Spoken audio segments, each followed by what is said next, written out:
What up? Welcome to Oklasoft PC Builds. My name is Nick, and we're going to start the channel off just kind of simple. This here is my NR200 Black. This is the plain Jane version that doesn't come with a side window. It's just pure mesh. And then I also have the NR200P in white, as you can see down here, and that does include the side window, but it also includes a white version of the vented panel in case you need better airflow. So let's look at this this black build right here, okay? So originally I had an i9 12900K system with an Asus Mini ITX motherboard running inside this machine. And as you can see, this computer has actually 6 fans going, and for a mini ITX case, 6 120mm fans is actually quite a lot to stuff into a case of this size, even though it is about 18 liters. But I do have a tower air cooler from Thermalright, the Assassin Mini, I believe, with the single 120 fan, but I misplaced the mounting hardware, so I might end up ordering another one of those because this processor is only an AMD Ryzen 5 8600G with built-in Radeon graphics, and so it does not need a 240mm radiator cooler or water cooling. I just happened to have that on hand when I was doing this build. And so, as you can see, the build is complete. It's got an 8GB a750 Intel GPU inside, and it will happily run up to 3 monitors. This is 4K, this is 1440p ultra wide. It's running those two with ease. And you can see the Intel Arc GPU in there, just chugging along. It's the first generation Intel Arc. It's not the newer B570 or 580, but I do plan on grabbing one of those pretty soon. And so, in addition to the 6 fans, I've only got 3 of them on the PWM board controller, and the other 3 are actually being controlled by iCue, the Corsair iCue Link software. And so the pack came with 3 120 fans, so I've got 1 down here, and the other 2 are actually just sitting in the top since they daisy chain and require only 1 cable, potentially 1 cable for up to 6 fans, but I'm using 2 so I can get this one down here to work. These 120s they're not facing up, they're shooting the air downward, and that was mainly for aesthetic purposes, because if you face both fans the same direction on top and bottom, you'll get a directional airflow in that direction. So my airflow is going from top to bottom, but hidden behind this 240mm radiator are actually 2 additional 120mm fans, and they are the really cool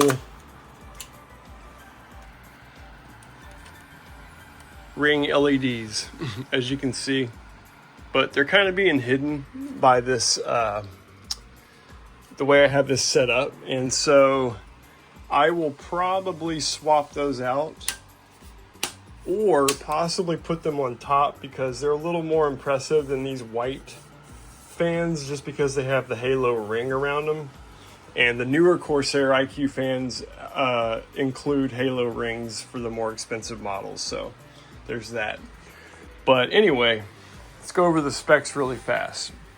Like I said, this is a Ryzen 5 7600G with built-in graphics, Radeon. It's got a 0.5 gig of VRAM, so pretty much you could play a couple of games probably, but not very many. And it's definitely not going to run any modern titles with the onboard graphics. However, throwing a GPU in here is, straightforward, and increase the VRAM capacity to 8 gigabytes, which is plenty enough for video editing. And so I'm going to go ahead and pop this mesh side panel back on the NR200. And really, the only thing left we have to do is kind of, as you can see, I've got quite the bundle of wires to take care of before I can shut the back case off. And so, or close the other side of the case, I should say. So, spec-wise, we got a 650 watt Game Max power supply from Amazon. Pretty affordable. And it does the job well.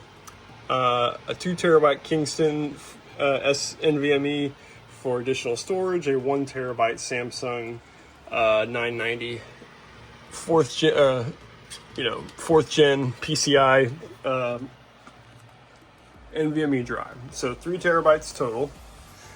And we are rocking some Team Group CL30 RAM, 2 16 gigabyte sticks for 32 gigabytes total, and machine's running Windows 11. And as you can see, it is I had lost my CapCut project files, but I was able to recover them, thankfully, by looking using ChatGPT. It explained exactly how to recover this project, because the computer this project was on crapped out, the motherboard crapped out, but the hard drives were fully intact. So I was able to get the project back, luckily. And this is for the Oklasoft main channel. This is a Mario 64 retrospective. So, you know, I hope you enjoy when that comes out, and please subscribe to my other channel as well. It's just called Oklasoft. But anyway, back to the PC. So that's the NR200P in a nutshell. I'm going to go ahead and tidy up these wires and put the side case on, and we'll be right back. All right, back, and we did a little cable management. I like to use zip ties for the most part, and then sometimes I'll use the included like ASRock strap, but of course I needed it to be a bigger bundle for the strap to actually Velcro correctly, so I kind of just twisted it around that big bundle. But you'll see here that I first consolidated all the RGB and power for the fans right here, the ones that aren't iCue, pulled them down to this area, this little indent, because you don't have a whole lot of clearance room when you go ahead and snap the case on, and so you have to make your cable management as flat as possible when doing this. And so the largest, I had to basically run the wires down there so they remain thin, and then now at the bottom I can take this huge clump, and there's a good amount of space kind of back up in the front of the case, up in the lower front, and then around here under the power supply. That's pretty much where you're going to want to hide most of your wiring if you're using this case. Now, I know this case has been out for several years and everybody's probably familiar with it. It's old hat at this point, but I really love this case. Like, I think it's one of the better, or one of the best mini ITX designs out there. I mean, it's not the best design. It's a great design, but it's not far from the best. But it's the price point that really sells it. This was like $70. The 200p is closer to 150, I believe, but it has things like the glass side panel and the GPU riser.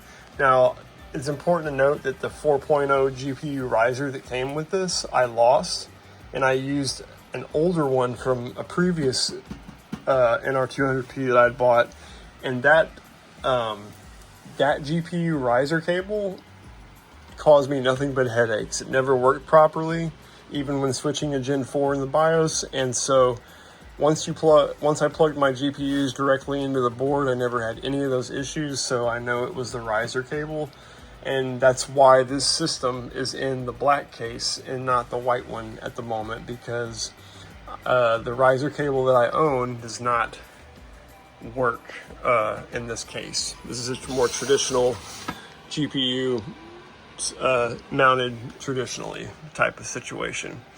So anyway, that's about it for cable management. Now I accidentally cut a hole in the USB motherboard to C plug. So for now, I'm going to have to leave the side of the case off, but that's the NR200P build.